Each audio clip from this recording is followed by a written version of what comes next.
ഒരു നിമിഷം നമ്മളെ പൂർണ്ണമായിട്ട് കർത്താവിന് സമർപ്പിച്ച്, ഈശോയെ അന്നെല്ലാം അറിയുന്നുണ്ടല്ലോ, ഞങ്ങളിലുള്ള എല്ലാ പാപവാസനകളും അങ്ങേക്കറിയാം.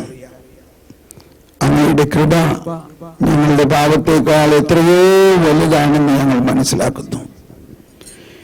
കൃപ ഒരു സമുദ്രം പോലെയും ഒരു പർവ്വതം പോലെയുമാണെങ്കിൽ ഞങ്ങളുടെ പാപങ്ങൾ അതിൻ്റെ താഴ്വാരത്തിലുള്ള മണൽത്തരി പോലെയാണ്. കൃപ ദൈവികത മാനുഷികതയിൽ ലയിക്കുന്നതാണ്. കുമ്പസാരം കൂദാശയാണ്. കൂദാശ എന്നത് അദൃശ്യമായ ദൈവകൃപയുടെ ദൃശ്യമായ അടയാളമാണ്. ഇന്ന് ദൃശ്യമായി ആ കൃപ കൂദാശയിലൂടെ നമ്മളിൽ വന്ന് അദൃശ്യമായ ആ ദൈവകൃപ നമ്മളിൽ പ്രവർത്തിച്ച് നമ്മളിലുള്ള സകല പാപങ്ങളെയും വിശുദ്ധീകരിക്കുകയും നമ്മെ നീതീകരിക്കുകയും മഹത്വീകരിക്കുകയും ചെയ്യുന്നു. ദൈവമേ, എന്തൊരത്ഭുതമാണത്! ഞങ്ങൾ വിശ്വസിക്കുന്നു. പഴയ നിയമത്തിൽ പാപത്തെക്കുറിച്ചുള്ള ബോധ്യമുണ്ടാകുന്നതിനുള്ള നിയമം വന്നു. എന്നാൽ നിയമം വന്നതുകൊണ്ട് ഞങ്ങളുടെ പാപം പോകില്ല. കൃപയും സത്യവും യേശുക്രിസ്തു വഴി വന്നു. ആ കൃപയിലൂടെയാണ്, യേശുവിലൂടെയാണ് ഞങ്ങളുടെ പാപത്തിന് പരിഹാരം. ഞങ്ങൾ ക്രിസ്ത്യാനികളായി മാമോദീസ സ്വീകരിച്ച് നിരവധി കാലം ഇതെല്ലാം ഏറ്റു പറയുന്നുണ്ടെങ്കിലും ഇന്നും പാപം ഞങ്ങളിലുണ്ട്. പാപം പൂർണ്ണമായി ഞങ്ങളിൽ പോകാത്തതിൻ്റെ കാരണം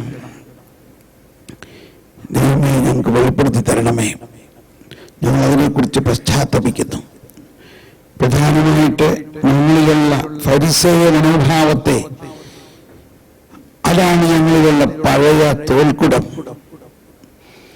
ആ പഴയ തോൽക്കുടത്തെ ഉരിഞ്ഞു മാറ്റാൻ ഞങ്ങൾ സഹായിക്കണമേ. മറ്റുള്ളവരെ ഉള്ള നന്മ കാണാതെ അവരിലുള്ള തിന്മയോ അവരിലുള്ള കുറവുകളോ കാണുന്ന ആ ഒരവസ്ഥ, അതിനെക്കുറിച്ച് ഞങ്ങൾ അനുദപിക്കുന്നു. ഈശോയെ, പാപിനിയെ അങ്ങ് കരുണയോടെ കണ്ടു. ഞാൻ നിന്നെ വിധിക്കുന്നില്ല, സമാധാനമായി പോവുക എന്ന് പറഞ്ഞു. മേലിൽ പാപം ചെയ്യാതിരിക്കാനുള്ള കൃപയും അവൾക്ക് കൊടുത്തു. നമ്മളാകട്ടെ മേലിൽ പാപം ചെയ്യാതിരിക്കാനുള്ള എല്ലാ കൃപകളും നിറഞ്ഞിരിക്കുന്നവരാണ് നമ്മൾ. ഈശോയെ, ഈ അവസ്ഥയിൽ അങ്ങയുടെ പരിശുദ്ധാത്മാവിലൂടെ ഞങ്ങളുടെ ഉൾക്കണ്ണുകൾ തുറക്കണമേ. ഞങ്ങളിലുള്ള പാപത്തെയും പാപവാസനകളെയും പ്രതി പശ്ചാത്തപിക്കാനും ലോകത്തിൽ നിന്നും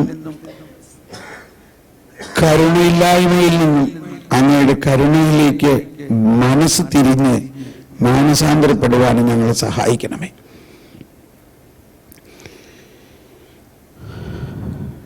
ശാന്തമായി മൗനമായി നിങ്ങൾക്ക് ഇരുന്ന് പ്രാർത്ഥിക്കാവുന്നതാണ്.